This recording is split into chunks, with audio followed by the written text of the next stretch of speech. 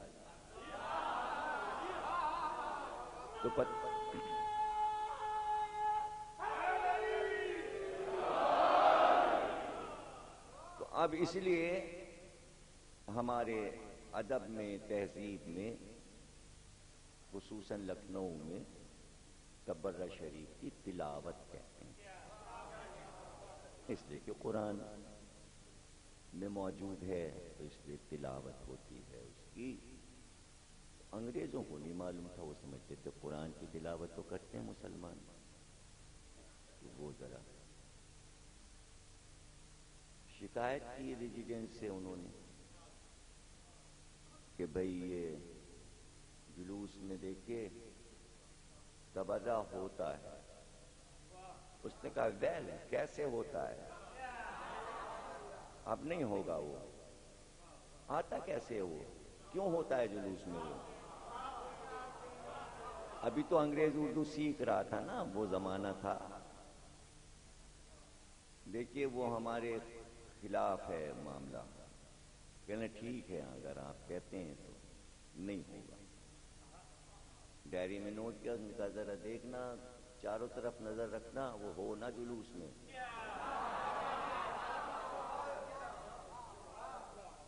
لیکن وہ حسب معمول تیاری پر تھا اور وہ مسجد کے سامنے ہی رکتے تھے سب وہیں. اب وہ کچھ سمجھ ہی میں نہیں آتا تھا کہ کیا ہے کیا نہیں ہے. انگریز کو کیا معلوم، انگریز حاکم کو کیا معلوم. اتنی دیر میں وہ وقت جو نگرانی پر مقرر تھا، تو آپ نے شاید مرزا غالب کی تصویر دیکھی ہو. ایک لمبی سی ٹوپی، بہت ہی لمبی ٹوپی مرزا غالب، اور کچھ غالب کا پیجامہ تو بہرحال بہت نیچے تک ٹکنے تک ہوتا تھا. ناگرے ان کے نظر آتے ہیں تھوڑے سے، لیکن یہ ذرا اونچی، کافی ٹکنوں سے اونچا پیجامہ اور پیٹ ڈھکا ہوا، سینہ اور پیٹ محافظت میں.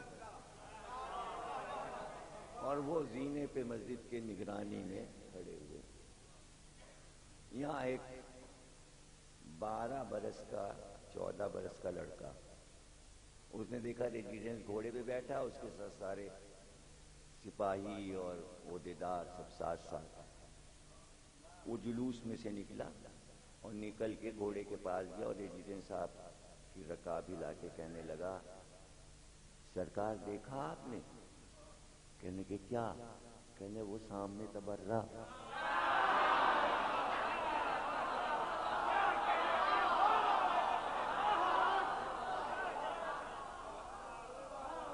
تو کیوں آیا؟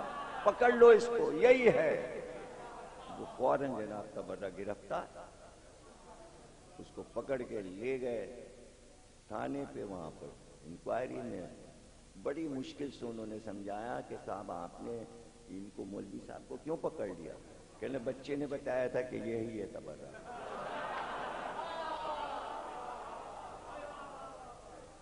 اس نے بتایا. کہنے وہ کوئی آدمی نہیں ہے جو آپ سے شکایت کی گئی تھی. کہا جب آدمی نہیں تو پھر شکایت کس چیز کی تھی؟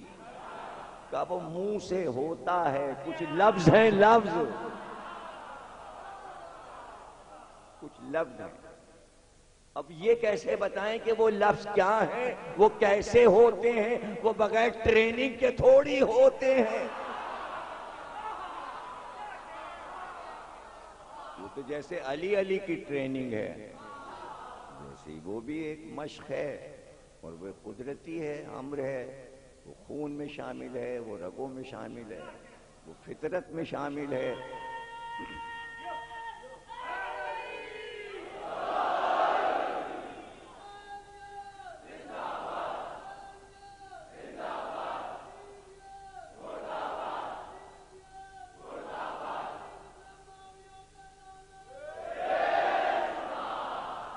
سلامت رہیں آپ، اللہ آپ کو خوش رکھے۔ اس نے ڈائری میں لکھا کہ یہ بچہ کس کا تھا؟ کہ انہی لوگوں کا تھا جن کی شکایت کی یہ بچہ ان کا تھا، جلوس میں سے نکلا تھا۔ ان کا شیعہ بچہ تھا؟ کہاں؟ ریزیڈنس نے ڈائری میں لکھا جس قوم کے بچے اتنے ذہین ہوں وہ قوم کبھی مر نہیں سکتی۔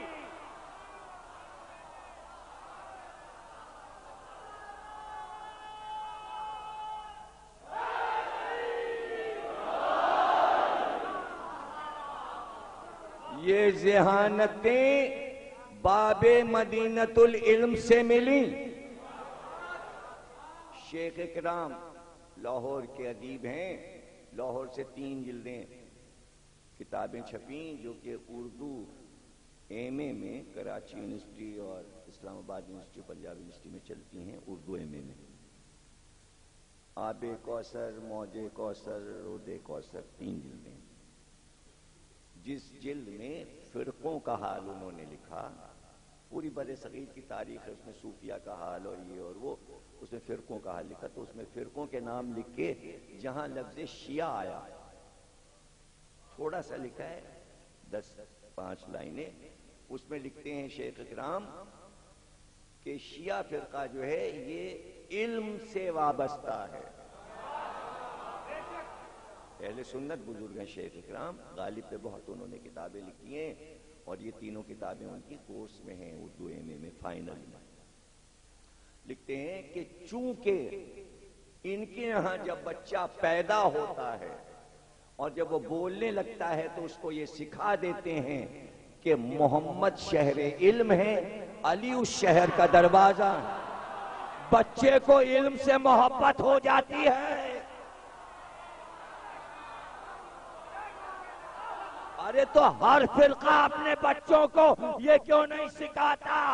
اگر پاکستان میں ہر فرقے کے بچے کو علم سے محبت کرائی جاتی تو آج یہ بم نہ پھٹ رہے ہو۔ یہ دہشت گردی نہ ہوتی۔ یہ ہے علم کا مظاہرہ، یہ ہے علم کا مظاہرہ۔ رات گزری ہوئی ہے، ہر عمر کا شخص موجود ہے، بچے، چھوٹے بچے بھی موجود ہیں، نوجوان بھی موجود۔ یہ ہے علم سے محبت۔ کیا؟ شہر علم اور اس کا دروازہ۔ میں نے دروازے ہی سے تو بات شروع کی کہ دروازے نے پہلے کہا اللہ اور رسول بیزار ہیں تم سے۔ کس سے بیزار ہیں؟ کس سے بیزار؟ اور پھر اس کے بعد پوری تفصیل ہے، یہ نہیں ہوگا، اب یہ نہیں ہوگا، اب یہ نہیں ہوگا، جس میں خصوصاً جب کافر طواف کرتے تھے خانہ کعبہ تو کپڑے اتار کے پھینک دیتے تھے، برہنہ ہو جاتے تھے، برہنہ طواف ہوتا تھا۔ سورہ برات نے کہا آئندہ خانہ کعبہ میں کوئی کپڑے نہیں اتارے گا، ننگا نہیں آئے گا۔ آیت کا ترجمہ اردو میں نے کہہ دیا، برہنہ اب کعبے میں کوئی نہیں آئے گا، یعنی ننگوں کا آنا کعبے میں بند ہو گیا۔ اور خود مولا علی بیان کرتے ہیں جس وقت میں سورہ برات پڑھ رہا تھا تو یہ عالم تھا کہ دانت پیس رہے تھے، مکے کے کافروں کے منہ سے جھاگ نکل رہا تھا، اور ان کا بس نہیں تھا کہ میرے ٹکڑے ٹکڑے کر دیں اور میری بوٹیاں مکے کے پہاڑوں پر پرندوں کو کھلا دیں۔ یہ عالم تھا غصے کا، لیکن کوئی بڑھ نہیں پا رہا تھا، اس لیے کہ میں سورہ برات پڑھ رہا تھا اور ذوالفقار کے قبضے پہ ہاتھ۔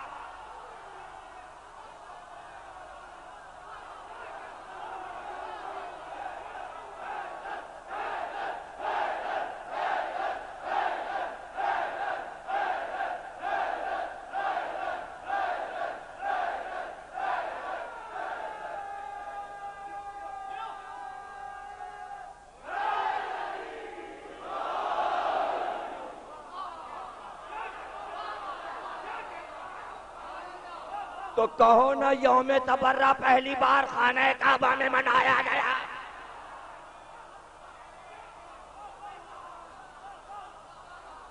اور اصول بن گیا کہ جس دن یوم تبرہ ہوگا اس میں کافر اور مشرک نہیں آئیں گے. آج سے کعبے میں کوئی کافر اور مشرک نہیں آئے گا. علی اعلان کر رہے تھے. اتنا بڑا مجمع تھا، اگر ذوالفقار سے ڈر لگ رہا تھا، مقابل نہیں آ سکتے تھے تو دو چار جملے تو بول سکتے تھے. گھگیاں کیوں بند ہو گئی تھیں؟ کوئی آگے بڑھ کے کہہ دیتا علی یہ کیا بات تم کر رہے ہو کہ کافر نہیں آئے گا، مشرک نہیں آئے گا، اور کپڑے اتار کر برہنہ کوئی نہیں آئے گا اور طواف نہیں کرے گا.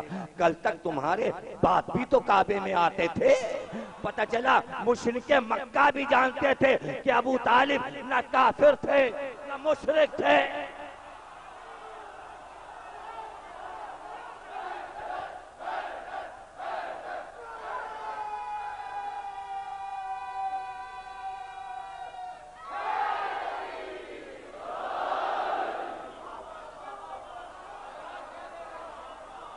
وار سورہ برات نہ بھی فدق کا واقعہ ہوا، نہ بھی ثقیفہ ہوا، نہ بھی غدیر ہوا، نہ بھی واقعہ کربلا ہوا، مگر سب سے پہلے تبرہ شروع ہو.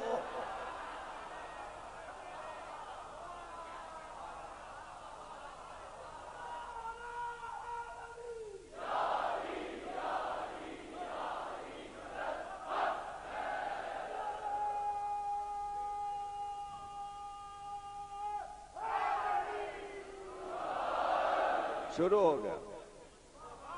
اتنا امپورٹنٹ ہے اللہ کی نظر میں. خوشی کا ماحول ہے یا غم کا؟ اللہ حکم دیتا پہلے یہ نہیں چلا دین بغیر تبرہ کے. لا لا لا الہ، جتنے دنیا کے معبود ہیں سب سے تبرہ کرو الا اللہ.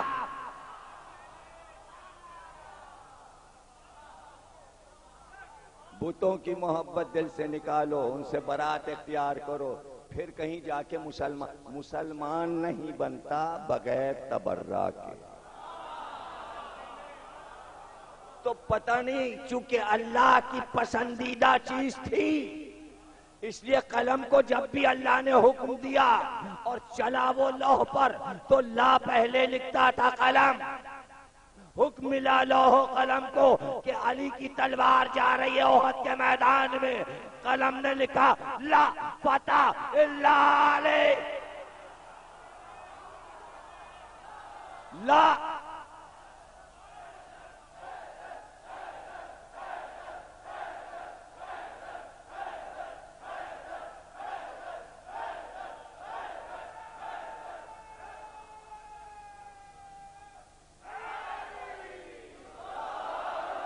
لا فتح الا علی، لا سیف الا ذوالفقار. تلواروں پہ تبرہ کروا دیا، اب سیف اللہ کیا چیز ہے؟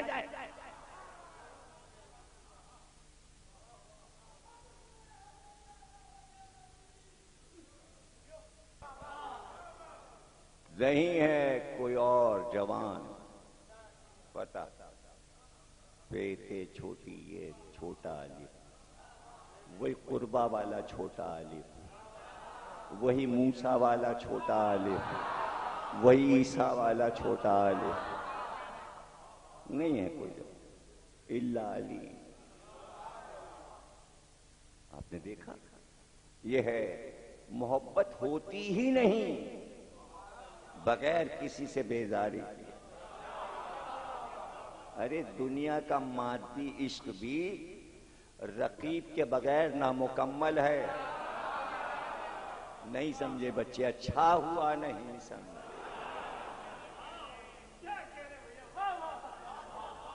عشق میں مزہ کیا اگر رقیب نہ ہو، تو دین میں مزہ کیا کہ مودت ہو اور تبرہ نہ ہو.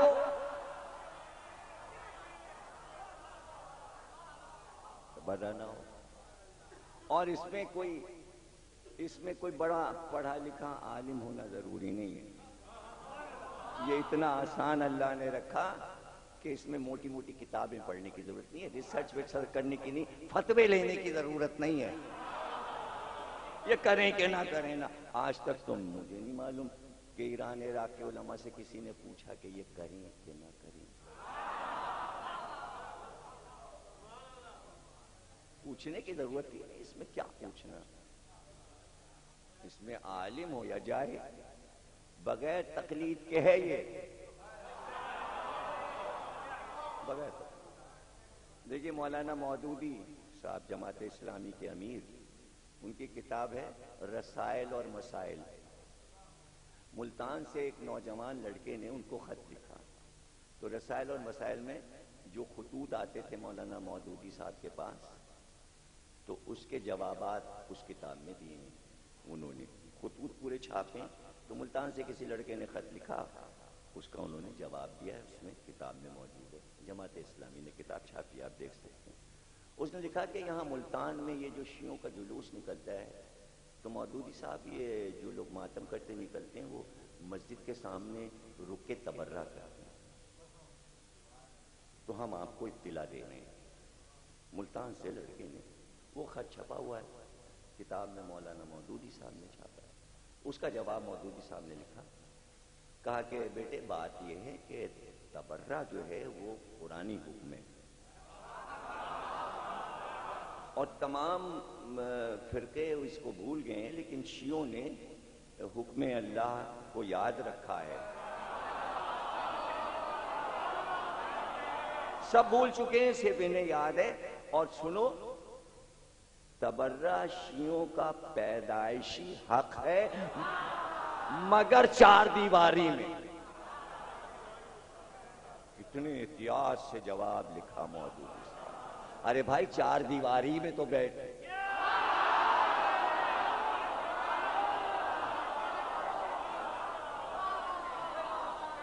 اور کیا کر رہے ہیں؟ صرف لفظ کا گرد کیے جا رہے ہیں، اس لیے کہ لفظ کی کوئی ڈیٹیل ہے ہی نہیں، تو ڈیٹیل کیا بتائیں. لفظ ہی لفظ ہے. اب اگر تھوڑا سا کوئی عالم سے پوچھیں، وہ جانے کیا بتا دے، تو چلیے ایک بیچارے بالکل ہی ان پڑھ جاہل کی زبان سے کچھ تھوڑی سی شرح کر دوں. اہل سنت والجماعت جیسے آپ یہ مجلس کرتے ہیں، تو اہل سنت شہادت نامہ کرتے ہیں، تو وہ مثنوی ہوتی ہے منظوم، اور پتہ نہیں کئی صدیوں سے محرم میں 10 دن جیسے آپ مجلس کرتے تو ان کے یہاں بھی لوگ جمع ہوتے ہیں اور وہ پڑھا جاتا ہے. اس میں بار بار ایک شہادت کے بعد دوسری شہادت کا بیان ہوتا ہے، تاریخ بات، اسے شہادت نامہ کہتے ہیں. اور وہ بس روڈ پہ آپ کو ٹھیلے پہ کتاب مل جائے گی، خرید کے لے آئیں پڑھ لیجیے. اس میں مختار نامہ بھی منظوم وہاں مل جائے گا، محمد حنفیہ کی جنگیں بھی مل جائیں گی. وہ ہوتی ہے کچھ 5 روپے کی کتاب، پتلی سی ہوتی ہے. کبھی ادھر سے گزریے گا آرام باغ کے بالکل سامنے، جدھر بسیں آتی ہیں ادھر بالکل، تو وہاں پہ ٹھیلے پہ بکتی ہیں یہ کتابیں، تو وہاں شہادت نامہ خرید لائیے گا. ابھی ایک صاحب خرید کے لائے تھے، کبھی محرم کی 12 تاریخ کو دے گئے تھے مجھے، حالانکہ میرے پاس بہت سے ایڈیشن رکھے ہوئے. تو بہت سے لوگ یہ اپنے گھروں پہ کراتے تھے برادریوں کی صورت میں، اور کوئی جس سے پڑھنا آتا تھا اچھی طریقے سے مثنوی پڑھا کرتے تھے. تو ایک ہندوستان کے کسی گاؤں میں، دیہات میں، ایک جلاہے نے یعنی کپڑا بننے والے نے اپنے گھر پہ شہادت نامے کی مجلس رکھی یا محفل رکھی. وہ بیچارہ ان پڑھ تھا، تو وہ کئی دن سے شہادت نامہ سن رہا تھا. پڑھنے والے مولوی صاحب سنا رہے تھے، تو ظاہر ہے کہ دیہاتی زبان جو اردو زبان ہوتی ہے، تو ہندوستان کے ٹیلی ویژن دیکھ دیکھ کر آپ وہ زبان بھی جان گئے ہیں، ورنہ آپ کے باپ دادا یہ زبان بولا کرتے تھے. جو آپ بچے سب بیٹھے نا، ان کم از کم دادیوں نانیوں نے تو نہیں چھوڑی یہاں آنے کے بعد کی، جسے کہتے پوربی زبان. یہ سب 12 بنکی سے لے کے اور سیتاپور اور ادھر گونڈا اور بلیا اور بستی بہار تک اور ادھر بھوپال تک اور ادھر دلی تک شکارپور اور یہ تمام علاقوں میں گھروں میں کھیتوں میں بازار میں یہ زبان بولی جاتی. تو مجبوری ہے کہ واقعہ ایسا ہے کہ وہ اسی زبان میں ہے اور میں نے اسی زبان میں سنا ہے اور پڑھا ہے، تو میں زبان نہیں بدل سکتا، اب چاہے آپ کے سمجھ میں آئے یا نہیں. تو وہ نمی جو مجلس تھی شہادت نامے کی، تو اس میں مولوی صاحب نے یہ پڑھا کہ عاشور کا دن ایسے قیامت کا دن تھا کہ اس دن رسول اللہ کے پاس تعزیت ادا کرنے کے لیے حضرت آدم بھی آئے تھے، نوح بھی آئے تھے، ابراہیم بھی آئے تھے، حضرت موسیٰ، حضرت عیسیٰ، تمام پیغمبر اور جنات اور اوصیاء اولیاء سب آئے تھے کربلا میں نواسے کی شہادت کی تعزیت نانا کو ادا کرنے. جب مجلس ختم ہوئی، شربت والا تقسیم ہوا، تو وہ بیچارہ دیہاتی بانی شہادت نامہ مولانا صاحب کے پاس گیا اور کہنے لگا، مولوی صاحب تم ابھیں یہ جو پڑھے ہو مجلس ماں،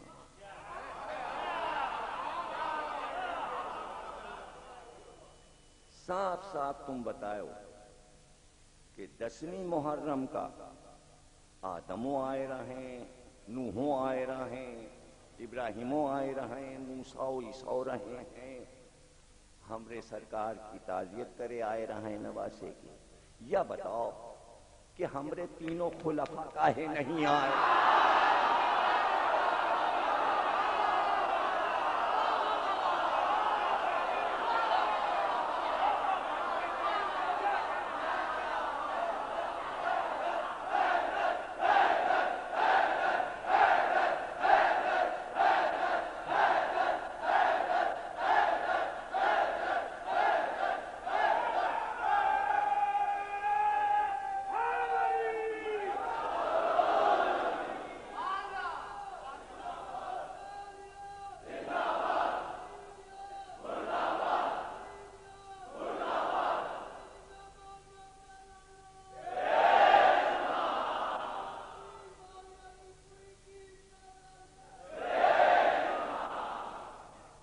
ایک بات بتا دوں، وہاں دیہاتوں میں بیٹھکوں میں جب کسی سے ناراض وغیرہ ہوتے ہیں تو جیسے یہاں جرگہ کہلاتا ہے سندھ میں، تو فیصلہ کر دیتے ہیں اس کو نکال دو برادری سے، اس نے ایسا جرم کیا، تو وہاں بولتے تھے اس کا حقہ پانی بند.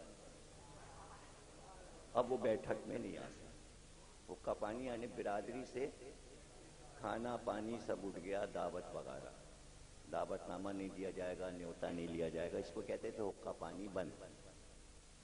تو ظاہر ہے کہ وہ بیٹھکوں میں مٹکے رکھے ہوتے تھے، پانی پلایا جاتا تھا، حقہ رکھا ہوتا تھا، وہی کھاتے تھی. اب تو چائے ہے، زیادہ تر کپ ہیں یہاں پر، وہاں حقہ ہوتا تھا. یہ بڑی بات تھی کہ بھئی وہاں آپ بیٹھکے میں جا کے اور حقہ پی لیں کسی جاگیردار کے پاس جا کے، بڑی بات تھی. تو حقہ بند، تو حقہ پانی بند. تو کہنے لگا کہ مولوی صاحب ہم کا یہ بتاؤ، باتیں ہیں دوئی، اور دوئی میں سے کونوں ایک بات ہوئی اور تم فیصلہ کر کے اٹھیو، ہم جانے نہ دے با تم کا. اور صاف صاف پورے جتنے منائی بیٹھے ہیں سب کا یہ بات بتاؤ کہ بات کا ہے. مولوی صاحب کہنے لگے کیا بات؟ کہنے لگے بھائی ایک بات تو ہمارے سمجھ میں یہ آوت ہے کہ یہ کونوں بہت اہم کام رہا جو کربلا سے اہم رہا، اما اللہ ان کا مصروف کر دی، یہ اپنی ڈیوٹی چھوڑ کے نہیں آئے سکت رہیں. لیکن ہم کا بتاؤ کہ نبی کے ناتی کی شہادت سے اہم کام کا رہا جو یہ کرت رہے ہیں؟ وہ کون سا کام رہا جو یہ کرت رہے اور یہاں نہ آئے؟ اور یا پھر یہ فیصلہ کر کے اٹھو کہ نبی نے ان کا حقہ پانی بند کر دیا تھا۔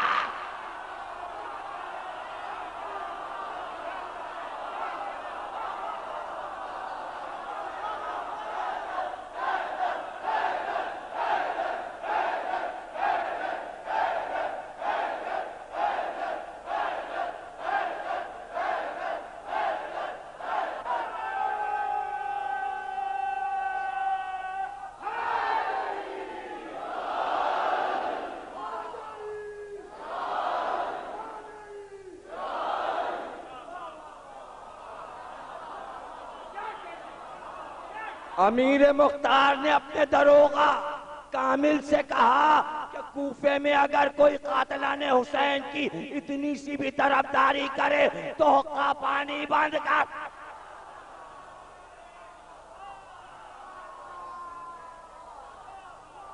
اگر کسی نے چھپایا ہو اعلان کر دو وہ مجرم ہے، وہ بھی گرفتار ہوگا۔ کسی کی معذرت نہیں سنی جائے گی، کوئی کتنا ہی بڑا جاگیردار ہو، اگر کسی نے کسی قاتل حسین کو چھپایا ہے۔ حد یہ ہے کہ مختار نے کہا فہرست بناؤ امام حسین کا ناقہ جو لوگ لائے تھے اور جن نے حلال کیا اس کو، ان سب کو پکڑا جائے، نام لکھو، اور جس نے اس ناقے کا گوشت کھایا ان کے نام پتہ لگاؤ، اور محلے میں جس گھر میں بھی تھوڑا سا گوشت اس ناقے کا گیا ہو اس پورے گھر کو قتل کیا جائے گا۔ اس طرح 3,83,000 مختار کو قتل کرنے ہیں۔ ابھی نہ میں نے آپ کو یہ بتایا کہ قید سے کیسے آزاد ہوئے، ابھی میں نے یہ نہیں بتایا دارالامارہ کے تخت پہ کیسے بیٹھے، دارالامارہ کا حال نہیں سنایا، کوفے کا وہ محل جہاں کبھی ابن زیاد تخت پہ بیٹھا تھا، مختار بیٹھے ہیں اس تخت پہ، کوفہ پورا مختار کے پاس ہے، ان کے زیر نگرانی ہے۔ یہ سب گفتگو آنے والی تقریروں میں ہوگی۔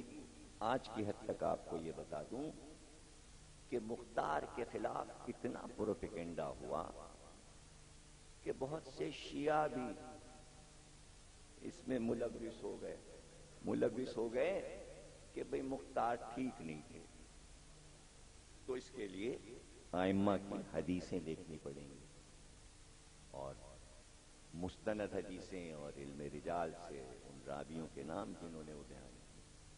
تو ہر امام سے سوال ہوا ہے، ہر امام سے آپ کا خیال کیا ہے مختار کے بارے میں؟ تو پبلک نہیں بلکہ مختار کے بیٹے، مختار کے بڑے بیٹے کا نام ثابت تھا، اور مختار کے بڑے بیٹے ثابت حضرت امام محمد باقر صلوات اللہ علیہ وسلم۔ پتہ چلا یہ مختار کی بیٹی، تو بے اختیار اس نے کہا میرے باپ کو برا کہا جاتا ہے، ہم آپ سے پوچھنے آئے ہیں کہ ان کے بارے میں آپ کا کیا خیال ہے، امام وقت کیا فرماتے ہیں؟ کا مختار نے ہمارے گھر کی گری ہوئی خستہ دیواروں کو اٹھوایا، ہمارے سادات کے گھروں کی چھتیں گر گئی تھیں، مختار نے ان چھتوں کو تعمیر کروایا۔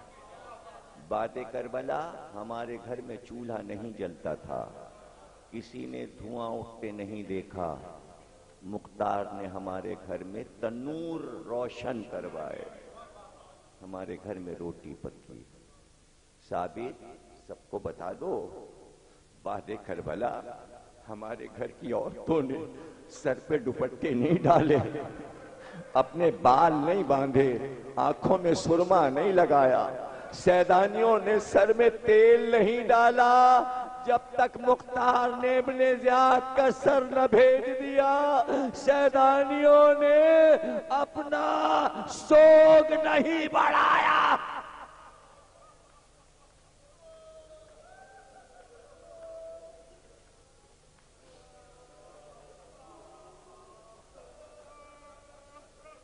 پھر اس کے بعد پتہ ہے کیا امام نے کہا؟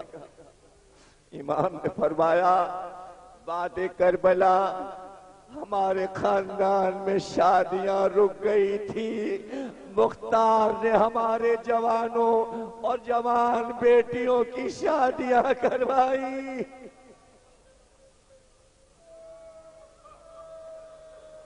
سادات کے پاس اتنا بھی اثاثہ نہیں تھا کہ بیٹیاں بیاہ سکے۔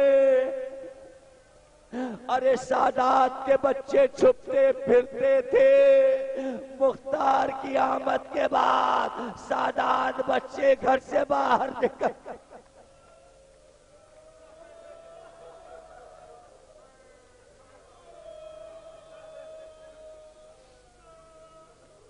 جزاک اللہ۔ کیا عالم تھا، سادات کے لیے زمین تنگ کر دی گئی تھی، قید خانوں میں سادات کو ڈال دیا گیا تھا۔ مختار کے ساتھ بھی بہت سے سادات گرفتار تھے، صرف سادات نہیں، سادات کے دوزدار ہونے کا شک بھی کسی کو تھا تو اس کو بھی زنجیروں سے باندھ کر قید خانے میں۔ مولا علی کے چاہنے والے اصحاب، غلام قمبر بھی گرفتار تھے، میسم بھی گرفتار تھے، یہ سب اسی تہ خانے میں تھے جہاں قمبر تھے۔ بنی عبد المطلب، بنی ہاشم، جناب حرث بن عبد المطلب کے بڑے بیٹے وہ بھی گرفتار تھے۔ جناب عبد المطلب کے پوتے بھی مختار کے ساتھ گرفتار تھے۔ یعنی جن جن پہ شک تھا کہ یہ حسین کا ساتھ دیں گے، ابن زیاد نے چن چن کے سب کو قید خانے۔ لیکن کاش کربلا تک یہ ظلم ہوا، بعد کربلا تو سادات کا پیچھا چھوڑ دیتے، لیکن کربلا کے بعد اگر مختار ان قاتلوں کو نہ مار دیتے تو جانے کیا ظلم کرتے یہ۔ اس لیے کہ کربلا میں سب حسنی سادات نہیں گئے تھے، صرف امام کے 8 بیٹے امام حسن کے کربلا میں شہید ہوئے۔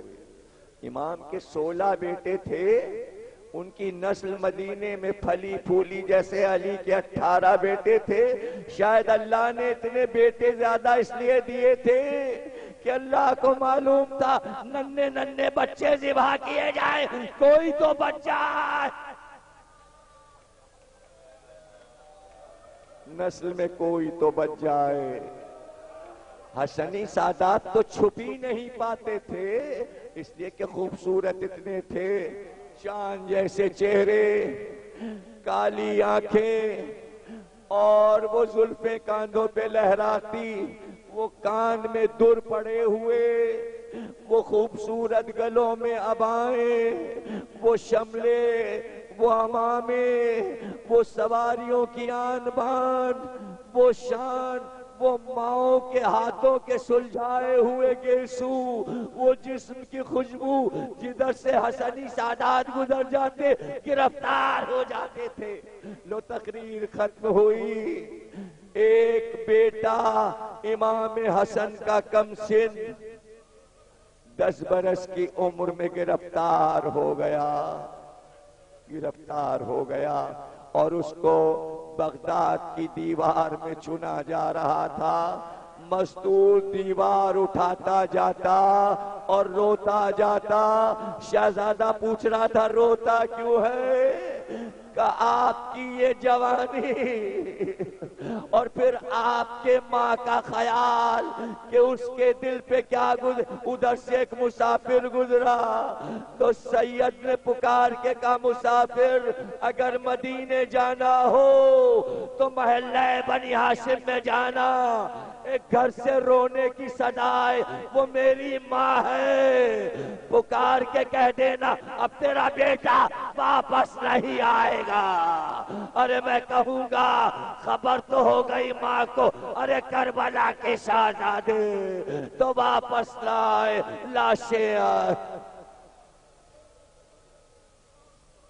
بار الہ اس عبادت کو قبول فرما، ہمیں کوئی غم نہ دینا سوا غم حسین باقی محمد اور آل محمد۔ پروردگار بزرگوں کو ہمارے سروں پہ قائم و دائم رکھ، خصوصاً روح الملت کا سایہ تمام قوم کے سروں پہ قائم و دائم رہے۔ پروردگار جو ہمیں بیمار ہیں ان کو شفا عطا فرما، پروردگار جو بے روزگاروں نے رزق عطا فرما، جو برسر روزگاروں کے رزق میں وسعت فرما، امام زمانہ کا ظہور فرما، تعجیل فرما۔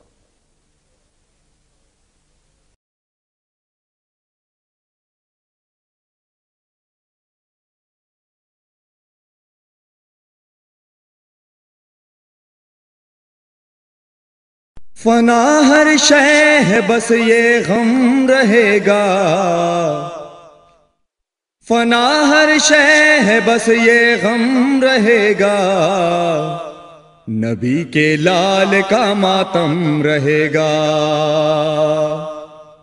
نبی کے لال کا ماتم رہے گا، نبی کے لال کا ماتم رہے گا، نبی کے لال کا ماتم رہے گا، نبی کے لال کا ماتم رہے گا، نبی کے لال کا ماتم رہے گا، فنا ہر شے ہے بس یہ غم رہے گا، نبی کے لال کا ماتم رہے گا، نبی کے لال کا ماتم رہے گا، جہاں فرش عزائے غم بچھے گا، جہاں فرش عزائے غم بچھے گا، وہاں عباس کا پرچم رہے گا، نبی کے لال کا ماتم رہے گا، نبی کے لال کا ماتم رہے گا، جہاں فرش عزائے غم بچھے گا، جہاں فرش عزائے غم بچھے گا، وہاں عباس کا پرچم رہے گا، نبی کے لال کا ماتم رہے گا، نبی کے لال کا ماتم رہے گا، نبی کے لال کا ماتم رہے گا، نبی کے لال کا ماتم رہے گا، نبی کے لال کا ماتم رہے گا، نبی کے لال کا ماتم رہے گا، نبی کے لال کا ماتم۔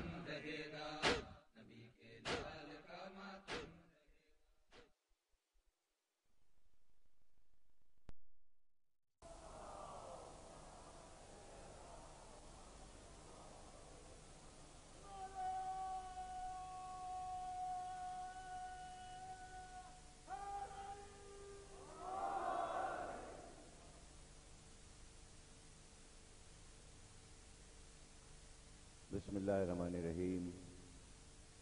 تمام تعریفیں اللہ کے لیے، درود اور سلام محمد اور آل محمد کے لیے۔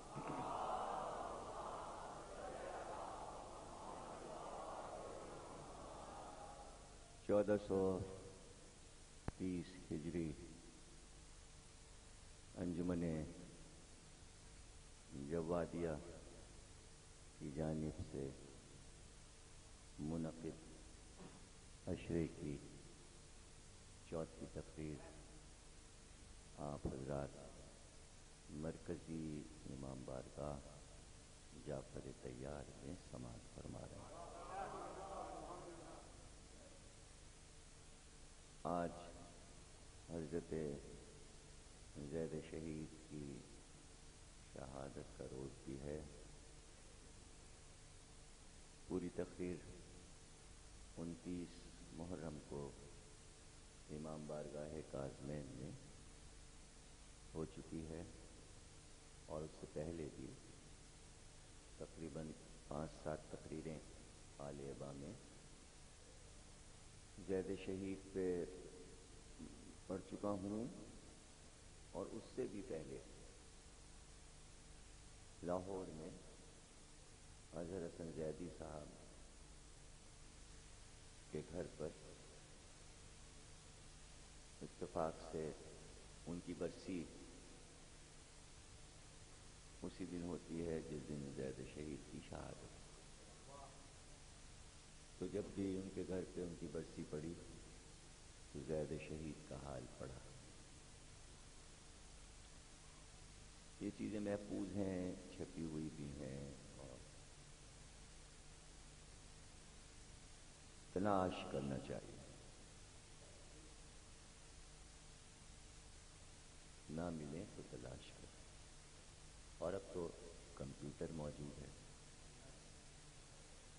جو لوگ کوئی چیز جاننا چاہتے ہیں تو وہ کمپیوٹر پہ دیکھتے ہیں. اب یہ کہ ڈھونڈنے کا طریقہ آتا ہو, تلاش کرنے کا طریقہ. کام کرنے والے کام کر رہے ہیں, یعنی ایسے بھی ماشاءاللہ کام نام نہیں پتا, لیکن کام کرنے والوں کو اس کی پرواہ نہیں ہوتی کہ اس کا نام آئے نہ آئے, اس لیے کہ اس کا کام اس کا نام ہوتا ہے, نام کی ضرورت نہیں. تو ایسے بھی کام کمپیوٹر پہ میں نے دیکھے کہ جتنی تقریریں میری ہوئی اور جہاں جہاں میں نے علامہ اقبال کا نام لیا وہ سب کسی نے ایک جگہ کر دیا. جہاں جہاں میں نے میر انیس کا نام لیا, آپ انیس کھولیں گے تو میری آواز جگہ جگہ سے انہوں نے وہ پیسز لے لیے. یہ کوئی مسئلہ نہیں ہے, زید شہید بھی کھولیں آپ تو زید بھی ملیں گے. دت برہمن میری آواز بھی لوگوں نے ایک جگہ کر دیا. ایسے ٹپیکل مضمون جو کہ حیرت انگیز مضمون ہیں, وہ اگر آپ ڈھونڈیں گے تو وہ ہماری ہی آواز میں مل جائیں گے آپ. اس لیے کہ میں ورک کر رہا ہوں مسلسل کہ جو چیزیں نہیں منظر عام پر آئی ہیں وہ منظر عام پر آئیں, علم میں اضافہ ہو. اب یہ مختار ہی کو لے لیجئے, کراچی میں بہت کم لوگ مختار کی تفصیلات جانتے تھے. جب سے 35 برس ہو گئے مجھے مختار کا ذکر کرتے ہوئے, اور جب پہلی بار میں نے مختار کا حال پڑھا تھا کراچی میں تو اس میں ابراہیم بن مالک اشتر کی پوری تفصیل, پوری حیات پڑھی تھی. تو اسی سال مجھے زیارت ہوئی اور ان کے روضے پہ بھی پہنچا, جبکہ اس سے پہلے میں ان کا روضہ جانتا نہیں تھا, میں نے کہیں پڑھا ہی نہیں تھا. وہ اتفاق یہ ہوا کہ سامرے سے واپس آ رہے تھے بغداد, تو ڈرائیور نے ایک باغ آیا انار کا, تو اس نے کہا یہ اس کے پیچھے ایک گاؤں ہے اور وہاں ابراہیم بن مالک اشتر کا روضہ ہے. تو میں نے کہا بھائی روکو پھر گاڑی, لے چلو. اس نے کہا گاڑی جائے گی نہیں, گاڑی مین روڈ پہ رہے گی اور کافی دیر آپ کو اندر پیدل چلنا پڑے گا. تو کچے راستے پہ گئے تو میں سمجھا تھا ظاہر ہے کہ اتنا صحرا ہے اور جنگل ہے, باغات ہیں, تو روضے میں کون ہوگا. لیکن جب وہاں پہنچے تو اتنا مجمع, اتنا عورت مرد بچے, میں نے کہا اتنی دھوم, جنگل میں منگل, صحرا میں. تو بہرحال ان کی بھی زیارت ہوئی, حضرت مختار کی قبر کی بھی زیارت ہوئی. تو ہوتا یہ ہے کہ آپ اگر کسی عظیم ہستی کا ذکر کریں, کتاب میں, شاعری میں, تقریر میں, نجی نشست میں, کمپیوٹر پہ کہیں بھی کریں, تو چونکہ یہ زندہ ہستیاں ہیں تو فوراً رابطہ ہوتا ہے. اور جب رابطہ ہوتا ہے وہ کہ یہ میرا ذکر کر رہا ہے, تو جب ملائکہ دیکھتے ہیں تو کہتے ہیں اس پہ رحمت نازل کرو, اس لیے کہ یہ ہستی اس کو دیکھ رہی ہے. اور یہی بات امام صادق علیہ السلام نے فرمائی کہ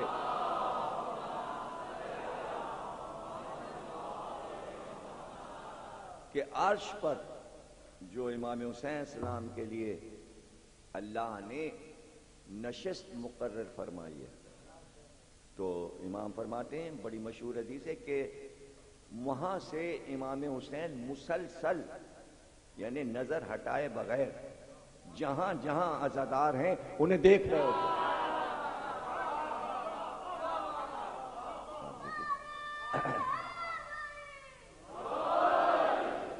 مسلسل امام کی نظر اپنے عزاداروں پر. تو حسین کی ایک نظر اور ہم, ذرا سوچئے تھا, یعنی امام آپ اس پہ ذرا غور کیجئے. تو اب اس سے بڑی عظمت کیا ہو سکتی ہے؟ اس سے بڑی کیا عظمت ہو سکتی ہے؟ لیکن ہو سکتی ہے کہ حسین عزاداروں کو دیکھ رہے ہیں، یہ کتنی بڑی عظمت ہے. اس سے بڑی عظمت بھی ہو سکتی ہے. ہو سکتی ہے، ہو سکتی ہے. اس سے بھی بڑی عظمت ہو سکتی ہے. عراق میں جب زیارت کرنے میں گیا روضے میں، تو وہاں ایک آیت اللہ سے میں نے پوچھا کہ یہ عرفے کے دن جب امام حسین کے روضے پہ زائرین آتے ہیں تو اتنا مجمع اس دن کیوں ہوتا ہے 9 ذی الحجہ کو؟ تو انہوں نے وجہ بتائی. ان کا اس کی وجہ یہ ہے کہ یہ ہے حج کا دن اور تمام حاجی عرفات کے میدان میں جمع ہو جاتے ہیں. عرفے کا دن اسی لیے بولتے ہیں 9 ذی الحجہ کو کہ تمام حاجی اس دن عرفات کے میدان میں پہنچ چکے ہوتے ہیں. تو اس وقت حدیث کے مطابق جب تمام حاجی عرفات میں آ جاتے ہیں تو اللہ حاجیوں پر ایک نظر ڈالتا ہے. دیکھیے عرفات میں جمع ہونے کا مقصد یہ معرفت، عرفے کا معنی عرفات کا میدان، یعنی جہاں معرفت حاصل ہو وہ میدان. تو اللہ حاجیوں پر ایک رحمت کی نظر ڈالتا ہے. تو آیت اللہ رفاقت حسین نے کہا کہ لیکن جب اللہ ارادہ کرتا ہے کہ حاجیوں پر عرفات کے میدان میں پورے مجمع پر رحمت کی نگاہ ڈالے تو پہلے حسین کے روضے پر زائرین کو دیکھ لیتا، پھر ادھر دیکھتا. تو یہ عزادار اللہ کی نگاہ میں ہیں یا حسین کی نگاہ میں ہیں، یہ بھی فضیلت وہ بھی فضیلت. اللہ کی نگاہ تو اور تو کہیں نہیں ملتا کہ اللہ رحمت کی نظر ڈالے. نظر تو وہ پوری دنیا پہ ڈالے ہوئے ہے، ایک نظر میں پوری دنیا ہے، لیکن لفظ رحمت لگا ہے تو وہ مخصوص ہے کہ رحمت کی نظر ڈالتا ہے. لیکن اور جہاں جہاں سب نظر میں ہیں وہاں رحمت نہیں ہے، وہاں وہ رحیم نہیں ہے، قہاریت ہے، جباریت ہے، جلال ہے، کسی بات پر اس کو غصہ ہے، کسی بات پر اس کو غصہ ہے، اس لیے وہ جلال میں. تو جلال میں کیوں ہے؟ شاید آپ کو یاد ہو دوسری تقریر کہ میں کہا تھا کہ موسیٰ نے کہا تھا دکھا. یہ قوم تقاضا کر رہی ہے، یہ کہہ رہے ہیں کہ ہم تمہارے رب کو دیکھیں گے. اللہ نے کہا تم نہیں دیکھ سکتے، تم نہیں دیکھ سکتے ہمیں. تو آپ یہ دیکھیے کہ رب کو دیکھنا تو کیا یہ تصور آ سکتا ہے کہ کبھی وہ آ جائے، کبھی وہ آ جائے. تو اس کے معنی یہ ہے کہ اللہ کا یہ کہنا کہ تم نہیں دیکھ سکتے، اس کے معنی دیکھا جا سکتا ہے لیکن وہ دکھائے گا نہیں. وہ نہیں چاہتا کہ ہم ظاہر ہوں. ظاہر ہو سکتا ہے اس لیے کہ قدرت رکھتا ہے. اگر وہ یہ کہہ دیتا کہ یہ ہمارے امکان میں نہیں ہے معاذ اللہ، تو پھر توحید کہاں رہتی کہ اللہ یہ کام ہی نہیں کر سکتا کہ اپنے کو دکھا نہیں سکتا. دکھا سکتا ہے مگر نہیں دکھائے گا. وہ زمین پہ اتر سکتا ہے مگر نہیں اترے گا. اور اس نے اپنے بندوں کو بتایا کہ ہم کیوں نہیں اپنے کو دکھاتے. موسیٰ کو نہیں بتایا ہم زمین پہ کیوں نہیں اترتے. موسیٰ کو نہیں بتایا، عیسیٰ کو نہیں بتایا کہ ہم زمین پہ کیوں نہیں اترتے. یہی بتانے کے لیے تو ہم نے محمد کو بھیجا تھا، علی کو بھیجا تھا، فاطمہ کو بھیجا تھا، حسن کو بھیجا تھا، حسین کو بھیجا تھا. تاکہ بندوں تمہارے سمجھ میں آ جائے کہ میں تمہارے بیچ آسمان سے اتر کر کیوں نہیں زمین پہ آیا. اس لیے نہیں آیا کہ میں نے دیکھ لیا کہ تم نے حسین کو جس طرح کربلا میں ذبح کیا تم مجھ کو بھی ذبح کر دیتے. پھر تمہارے امکان میں ہو جاتا. اگر تم ہم کو دیکھ لو تو ہم تمہاری نظر میں آ گئے. نہیں سمجھے بہت سے لوگ. یہ دیکھیں مشکل مسئلے ہیں, یہ سمجھ میں نہیں آتے. کیا انسانوں کے بس میں تھا کہ حسین کو ذبح کر دیں؟ نہیں تھا. اللہ نے چاہا, اللہ نے چاہا تو حسین سے کہا. اگر اللہ نے چاہا تھا تو حسین ذبح ہو جاتے. اس نے جب چاہا کہ حسین ذبح ہو تو اس نے حسین سے کہا تم چاہتے ہو کہ تمہیں ذبح کیا جائے؟ یعنی اللہ نے چاہا کہ اب حسین بھی چاہیں تب کام ہوگا. صرف اللہ کے چاہے سے کام نہیں ہوتا. جب تک پنجتن نہ کہہ دے کام نہیں ہوتا. پھر سے سمجھ لو, پھر سے سمجھ لو. جو بہت ہی مہربان ٹیچرز ہوتے ہیں وہ کلاس روم میں کہتے ہیں نہیں سمجھ میں آیا, پھر سے سمجھائے گا, پھر سے سمجھائے گا. ابراہیم سے اللہ نے کہا بیٹے کو ذبح کرو, کر دیں, ذبح کر دیں. اللہ کہہ رہا ہے نہیں. صبح کو بیٹے سے کہا میں نے خواب دیکھا ہے, تمہارا کیا خیال ہے؟ کیا مطلب ہے اس کا؟ جب اللہ کہہ رہا ہے تو ذبح کر دیں. پتہ چلا کہ اللہ کے کہنے سے کام نہیں ہوگا. جب تک بچے سے نہ پوچھ لیا جائے کام نہیں ہوگا. تو اللہ کا کام پورا ہوتا ہی ہے جب یہ عظیم لوگ منظور کر لیں. یہ بات امت کے سمجھ میں کب آئے گی کہ اللہ کا کوئی کام نہیں ہو سکا جب تک پنجتن نے نہیں کہہ دیا.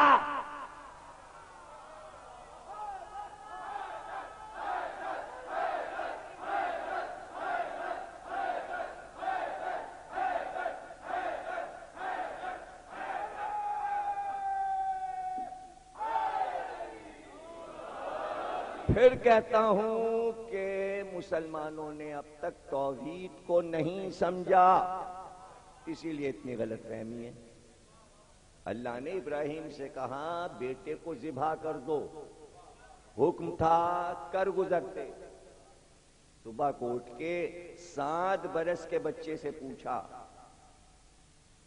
اللہ نے مجھ سے کہا ہے میں تمہیں ذبح کر دوں, تمہارا کیا خیال ہے اسماعیل؟ اب یہاں مزیدار بات آپ کو بتاتا ہوں, رکتا ہوں اس لیے کہ بہت سے پہلو ہوتے ہیں. بچہ ہی تو ہے, کہہ دے ابا ایسا نہ کیجیے گا تو کیا ہوگا؟ ہو سکتا ہے ایسا, کہہ دیتے اسماعیل.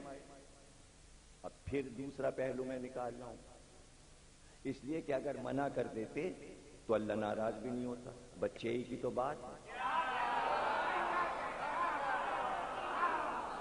اگر 60 برس کے بڈھے کی بات ہوتی اور وہ منع کرتا تو اللہ کہتا نافرمانی کی ہے اس بڈھے نے. چونکہ بچپن میں پوچھا ہے اسی لیے کہ اگر نہ بھی کر دیں تو کوئی بات نہیں, ڈھکا چھپا خواب رہ جائے گا, پھر قرآن میں بیان نہیں ہوگا. اب پھر ایک پہلو آیا, اگر اسماعیل ہاں نہ کرتے تو عائد بن کے یہ قصہ نہ آتا, چھپا رہتا. اب پھر ادھر آتا ہوں, اللہ نے کہا ہے حبیب حسین سے پوچھئے, واقعہ کربلا منظور ہے, اگر حسین نہیں کر دیں تو قصہ وہیں چھپ جائے. حسین نے ہاں کی تو واقعہ ظہور میں آیا.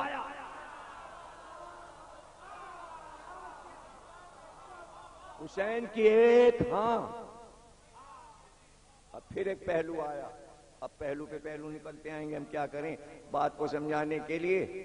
اللہ نے جبریل کو بھیجا, اور اب کی دفعہ زبانی جبریل نے کچھ نہیں کہا, کاغذ آیا لکھا ہوا اسے کہتے ہیں محضر،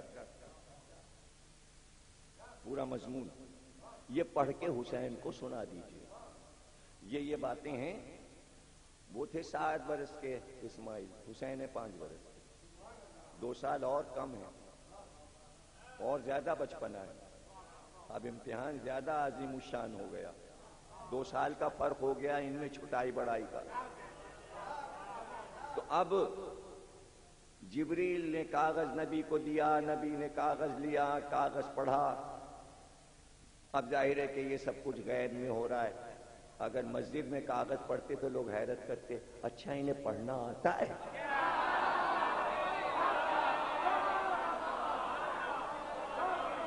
یہ محضر پڑھ رہے ہیں،